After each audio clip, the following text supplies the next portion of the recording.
এইটো বহুত আগবাঢ়ি গ'ল ভিজন ডকুমেণ্টতে থকা নাই এতিয়া সেই জনগোষ্ঠীসকলৰ এতিয়া সাহিত্য সভাবিলাকক লৈ আমি দিল্লীত নেশ্যনেল চেমিনাৰ পাতিছোঁ এতিয়া CILক অনুৰোধ কৰিছোঁ মই CILৰ যে যিটো আমাৰ চেণ্ট্ৰেল লেভেলৰ লেংগুৱেজৰ কাৰণে কাম কৰি আছে তেখেতসকলক এপ্ৰ'চ কৰিছোঁ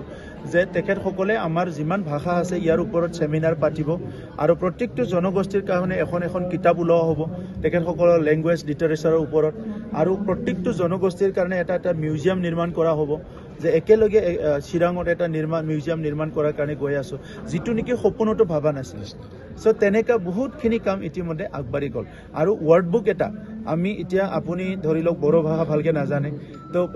বেছিকখিনি আপুনি জানিব লাগে বড়ো গাঁৱত আপুনি ৰিপৰ্টিং কৰি থাকে তো অহা জুলাই মাহত আপুনি এখন কিতাপ পাব আমাৰ পৰা তাত ইয়াত 12টা 16টা ভাষা একেলগে থাকিব আপুনি যদি গাৰো গাঁৱত যায় গাৰোত আপুনি কিবা সুধিব বিচাৰিছে কোনোবা গাৰো মানুহ অসমীয়া ভাষা বুজি পোৱা নাই ছাপ'জ আপুনি এইটো ধুনীয়াকৈ সুধিব পাৰিব গতিকে সেইটো ক'তো হোৱা নাই আমাৰ তাত আমি এইটোবিলাক সকলো জনগোষ্ঠীৰ মানে ৱৰ্ড বুকবিলাক ডিক্সনাৰীবিলাক ট্ৰেঞ্চলেশ্যনবিলাক চব কৰি পেলাই সুন্দৰ এটা মডেল এটা আমি বনাবলৈ গৈ আছোঁ আৰু সেইটোৱে হ'ল UPPL মডেল অফ পলিটিক্স এতিয়া আপোনালোকে কম্পেয়াৰ কৰিব পাৰিব BPF model of politics and UPPL model of politics